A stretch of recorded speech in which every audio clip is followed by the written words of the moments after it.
Hello friends, जय हिंद। Welcome to my YouTube channel सवाल द नॉलेज पर। हमने पिछले वीडियो में कंप्यूटर क्या है इसे समझा था।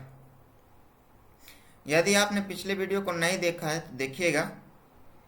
और आज का टॉपिक कंप्यूटर का इतिहास और पीढ़ी के बारे में है। इसे अच्छे से समझते हैं। उससे पहले यदि आप चैनल पर नए हैं और यदि आपने हमारे चैनल को सब्सक्राइब नहीं किया तो कर लीजिए, ताकि हमारी वीडियो लगातार आप तक पहुंचती रहे और आप किसी भी एग्ज़ाम की तैयारी कर सकें और आसानी से रिजल्ट अपनी बना सकें।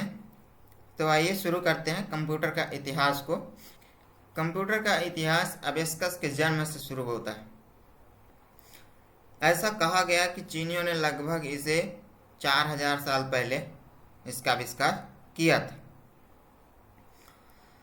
दूसरा आता है नेपियर बोन्स। यह एक मैनुअल रूप से संचालित गणना उपकरण था जिसका आविष्कार मर्चिस्टन जॉन नेपियर ने किया था। ठीक है, इस गणना उपकरण में उन्होंने गुणा और भाग करने के लिए 9 अलग अलग हाथी दांत पट्टियों एवं संख्याओं को चिन्हित हड्डियों का उपयोग किया।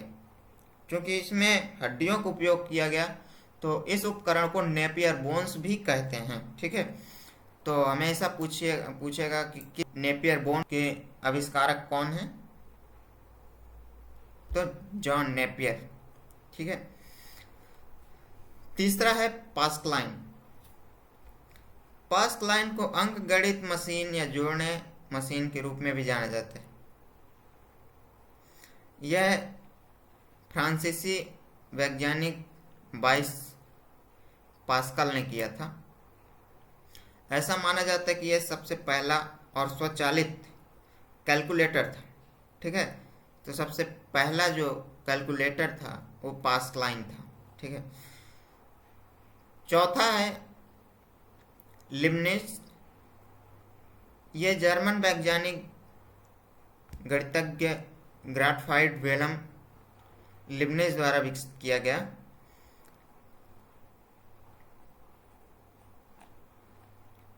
आगे देखते हैं डिफरेंस इंजन। 1820 के दशक के शुरुआत में चार्ल्स बेबेज द्वारा डिजाइन किया गया, जिसे आधुनिक कंप्यूटर के पिता भी कहे जाते हैं, चार्ल्स बेबेज जी को।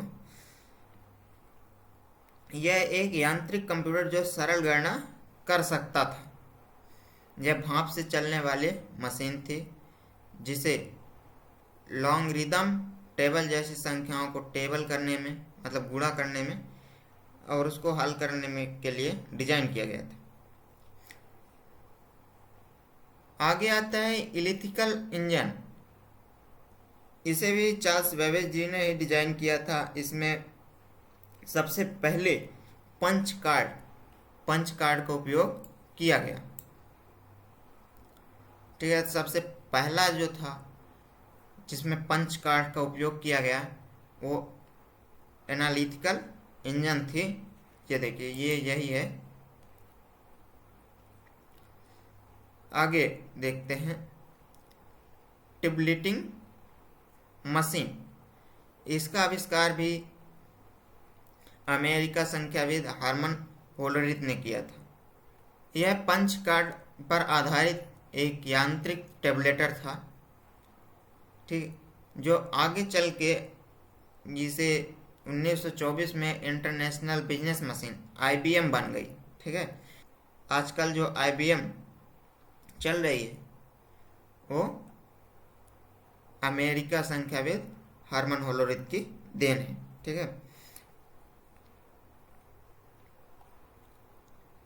आगे बढ़ते हैं डिफरेंशियल एनालाइजर। यह 1930 में संयुक्त राज्य अमेरिका में पेश किया गया पहला इलेक्ट्रॉनिक कंप्यूटर था। ठीक, यह वेनर बुश द्वारा आविष्कार किया गया एक एनालॉग डिवाइस था। एनालॉग मतलब कांटे वाली दिखती थी। गणना करने के लिए विद्युत संकेतों को स्विच करने इस मशीन में वैक्यूम ट्यूब था। यह कुछ ही मिनटों में 25 कैलकुलेशन कर सकता था। ठीक।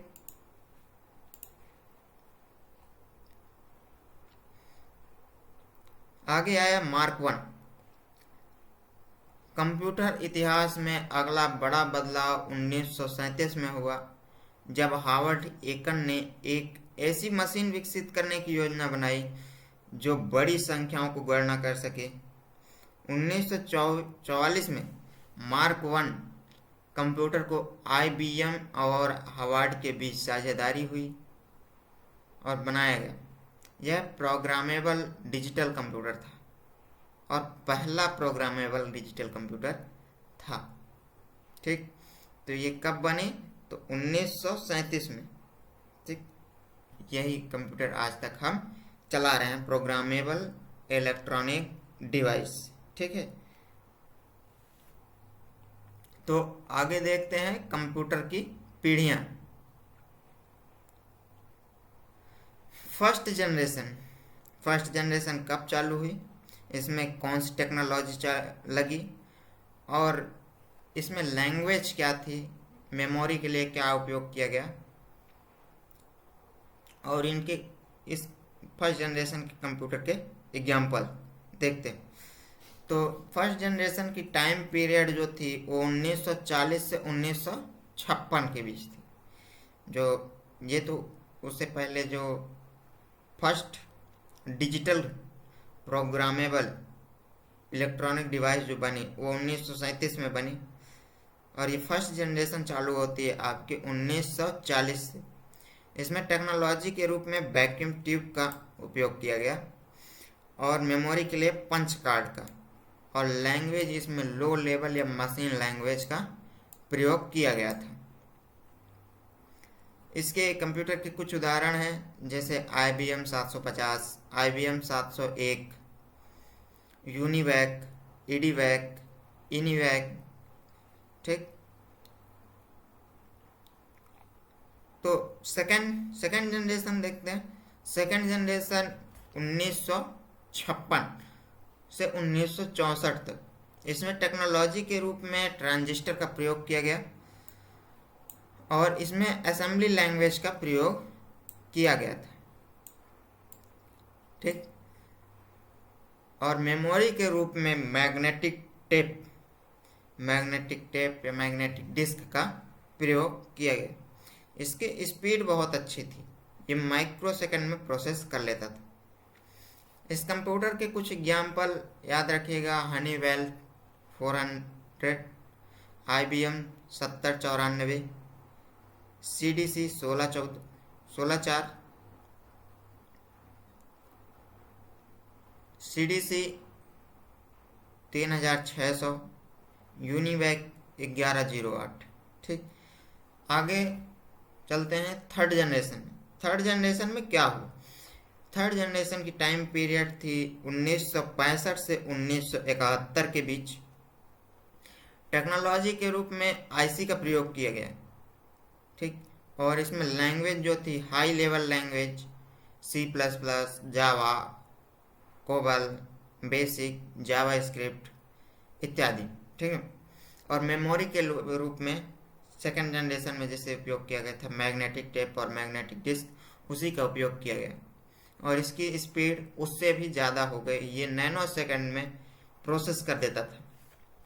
इस कंप्यूटर के कुछ एग्जाम्पल हैं। IBM 360 series, Honeywell 6000 series, PDP personal data processor, IBM 370, TDC 316।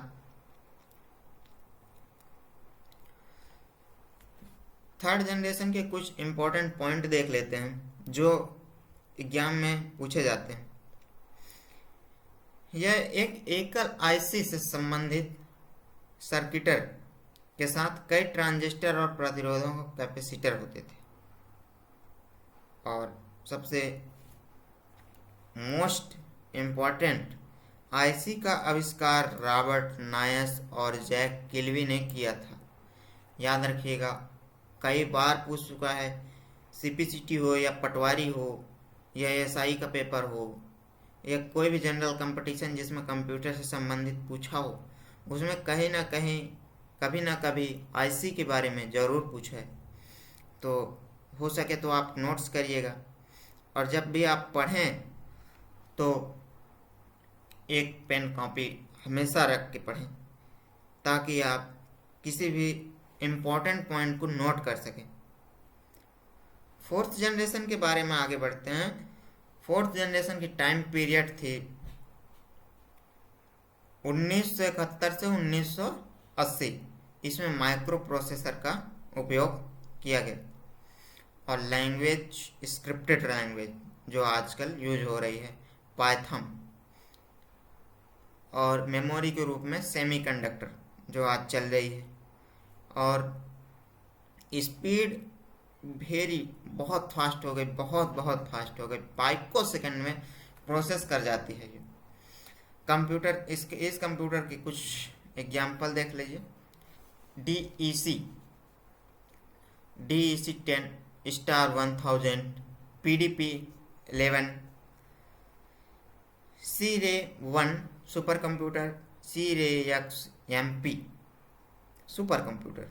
ठीक, इसके बारे में कुछ इम्पोर्टेंट पॉइंट जो हमें याद रखने चाहिए। तो माइक्रो प्रोसेसर का उपयोग कंप्यूटर के किसी भी तार्किक और अंकगणित कार्य करने के लिए प्रोग्राम किया जाता है।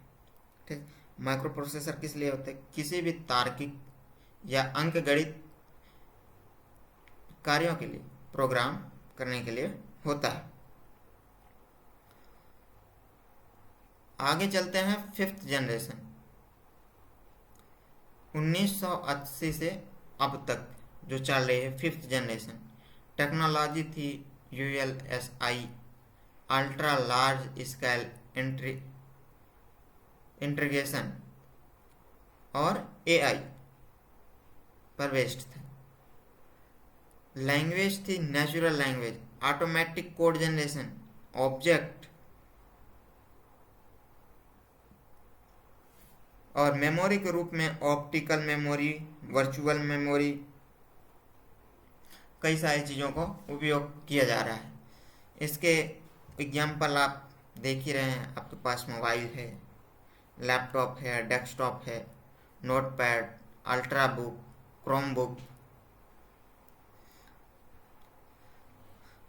इसके फिफ्थ जनरेशन के कुछ इम्पोर्टेंट पॉइंट देखिए जो याद रखने योग्य हैं। तो फायरोलॉग के फुल फॉर्म क्या है? Programming LOGIC। ठीक, पायरोलॉग का फुल फॉर्म। OPS 5 का ऑप्टिकल प्रोडक्शन सिस्टम। ठीक, और मर्क्यूरी का प्योर लॉजिस्टिक प्रोग्रामिंग लैंग्वेज।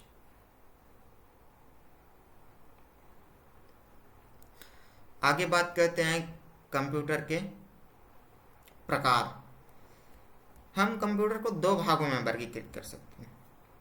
पहला, जो डाटा हैंडलिंग की क्षमता है, जो डाटा हैंडल करते हैं, किसी भी डाटा को हमको देते हैं, तो उस सबसे पहला है डाटा हैंडलिंग। डाटा हैंडलिंग में 3 प्रकार के हैं: एनालॉग कंप्यूटर, डिजिटल कंप्यूटर और हाइब्रिड कंप्यूटर।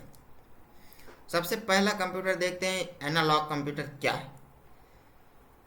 एनालॉग कंप्यूटर को एनालॉग डाटा प्रोसेस करने के लिए डिजाइन किया गया। एनालॉग डाटा निरंतर डाटा लगातार बदलता रहता है, वहाँ पर उपयोग किया जाता है एनालॉग कंप्यूटर का। इसमें सतत मान नहीं होते, हम कह सकते हैं कि परिवर्तित होता रहता है। जैसे गति में हो, तापमान में, दबाव में, या फिर धारा या करंट में। उदाहरण के लिए स्पीडोमीटर या पारा थर्मामीटर। ठीक, इसमें क्या है कि एक जैसा मान नहीं आता, बदलता रहता है। स्पीडोमीटर जो बाइक में कांटे वाली थी। अब डिजिटल कंप्यूटर उच्च गति पर गणना करने वाली तार्किक संचालन के लिए डिजाइन किया गया। यह कच्चे डाटाओं को, जो रॉ इनपुट है, उसे बाइनरी नंबर पर एक्सेप्ट करता है और आउटपुट उत्पादन के लिए मेमोरी से संग्रहित कार्यक्रम मतलब प्रोग्राम, मेमोरी में जो आपने प्रोग्राम डाला है उसके साथ संसाधित करता है। उदाहरण के लिए सभी आधुनिक कंप्यूटर जैसे laptop, desktop, smartphone, Android, iPhone. तीसरा है हाइब्रिड कंप्यूटर, जो सबसे ज़्यादा कंफ्यूजिंग लगता है आपको। कुछ भी नहीं है, आप देखिए, हाइब्रिड कंप्यूटर एनालॉग कंप्यूटर और डिजिटल कंप्यूटर दोनों का मिश्रण है। इसमें दोनों की विशेषताएं मिलती है। यह एक एनालॉग कंप्यूटर की तरह तेज है और डिजिटल कंप्यूटर की तरह सटीक मेमोरी रखता है। ठीक, एनालॉग संकेतों के लिए स्वीकार भी करता है और इसे डिजिटल रूप में परिवर्तित भी करता है। इसलिए इसे हाइब्रिड कंप्यूटर और आजकल इसे व्यापक रूप में अनुप्रयोग किया जा रहा है। देखिए, सबसे ज़्यादा पेट्रोल पंप पर हाइब्रिड कंप्यूटरों का और हवाई जहाज में जैसे किसी भी ईंधन प्रवाह में वहाँ पर उपयोग किया जा रहा है। अस्पतालों में, वैज्ञानिक अनुप्रयोगों में किया जा रहा है हाइब्रिड कंप्यूटरों का उपयोग। तो पहला था डाटा हैंडलिंग के आधार पर। तो डाटा हैंडलिंग के आधार पर हमने तीनों को देखा, एनालॉग कंप्यूटर, डिजिटल कंप्यूटर और हाइब्रिड कंप्यूटर को। अब दूसरा प्रकार है जो कंप्यूटर का आकार के आधार पर, इसको 5 भागों में बांटते हैं। सबसे पहला है माइक्रो कंप्यूटर।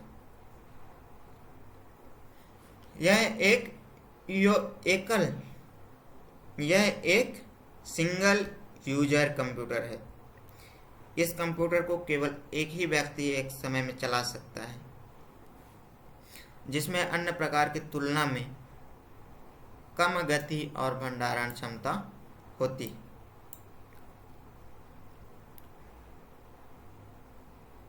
माइक्रो कंप्यूटर के सामान्य उदाहरण है जो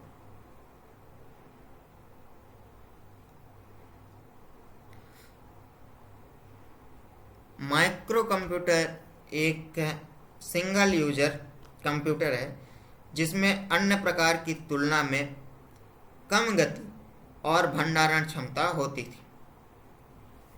इसमें सीपीयू के रूप में एक माइक्रो प्रोसेसर का उपयोग करता है। यह माइक्रो प्रोसेसर पहला micro computer 8 bit micro processor chip के साथ बनाया गया था। ये याद रखिएगा, कई बार पूछा गया कि पहला माइक्रो प्रोसेसर चिप कितने बिट पर बनाया गया। तो 8 बिट माइक्रो प्रोसेसर चिप के साथ बनाया गया था पहला माइक्रो कंप्यूटर। ठीक, माइक्रो कंप्यूटर के सामान्य उदाहरण laptop, desktop, personal computer, digital assistant, tablet और स्मार्टफोन है। ठीक, ये सिंगल यूजर है। इसे एक समय में 2 लोग नहीं यूज कर सकते, कोई एक ही यूज करता है। दूसरा है मिनी कंप्यूटर। मिनी कंप्यूटर को मैट्रिक्स कंप्यूटर के रूप में भी जाना जाता है।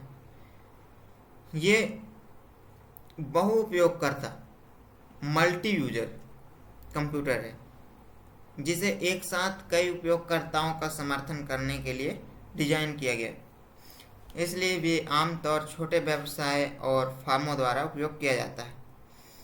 किसी भी कंपनियों में अलग अलग विभाग विशिष्ट उद्देश्य के लिए इन कंप्यूटरों का उपयोग किया जाता है। उदाहरण के लिए किसी विश्वविद्यालय या कॉलेज में प्रवेश विभाग प्रवेश प्रक्रियाओं पर निगरानी रखने के लिए मिनी कंप्यूटर का उपयोग करते हैं। तीसरा है मेन फ्रेम कंप्यूटर। यह भी बहु उपयोगकर्ता मतलब मल्टी यूजर कंप्यूटर है जो एक साथ हजारों उपयोगकर्ताओं को समर्थन करते हैं। इसका उपयोग बड़ी फर्म, सरकारी संगठन, व्यावसायिक कार्यों को चलाने के लिए किया जाता है, जिसमें बड़ी मात्रा में डाटा संग्रहित करना हो, संशोधित करना हो, जैसे कि बैंक में, विश्वविद्यालय में, बीमा कंपनियों में इत्यादि कई जगहों पर किया जाता है। चौथा है सुपर कंप्यूटर। सुपर कंप्यूटर सबसे तेज कंप्यूटर हैं। सुपर कंप्यूटर सबसे बड़े और सबसे तेज कंप्यूटर है। वे बड़ी मात्रा में डाटा को संशोधित करने के लिए डिजाइन किए गए। सुपर कंप्यूटर 1 सेकंड में खरबों निर्देशों को संशोधित करता है और हजारों इंटरैक्टर प्रोसेसर हैं इसमें। सुपर कंप्यूटर विशेष रूप से वैज्ञानिक लोग, इंजीनियर लोग मौसम का पूर्वानुमान करने में किया जा रहा है। इसमें इम्पोर्टेंट पॉइंट है कि पहला सुपर कंप्यूटर 1976 में रोजर द्वारा विकसित किया गया था। याद रख लीजिए या कहीं नोट कर लीजिएगा। पांचवा है वर्क स्टेशन। ये भी एक सिंगल यूजर कंप्यूटर है। हालांकि यह एक पर्सनल कंप्यूटर की तरह है, जिसमें माइक्रो कंप्यूटर की तुलना में कुछ अधिक शक्तिशाली माइक्रो प्रोसेसर, उच्च गुणवत्ता वाले मॉनिटर हैं। भंडारण क्षमता की गति के मामले में पर्सनल कंप्यूटर और मिनी कंप्यूटर के बीच में आता है। जैसे डेस्कटॉप है। डेस्कटॉप एक सिंगल यूजर है और उच्च गुणवत्ता वाली माइक्रो प्रोसेसर भी लगे होते हैं, मॉनिटर लगी होती है। तो अगले वीडियो में हम देखेंगे कंप्यूटर के घटक क्या हैं। और एक आपको सूचना है कि जल्द ही हम इंडियन पॉलिटी, भारतीय संविधान और इंडियन पिनल कोड, भारतीय दंड संहिता के क्लासों को स्टार्ट करने जा रहे हैं। जल्द ही आपको इसकी क्लासेस भी मिलने लगेंगी। तो दोस्तों, यदि आप हमारे चैनल को सब्सक्राइब नहीं किया है तो चैनल को सब्सक्राइब कर लीजिए और अपनी तैयारी को कंटिन्यू रखिए। थैंक यू, धन्यवाद, जय हिंद।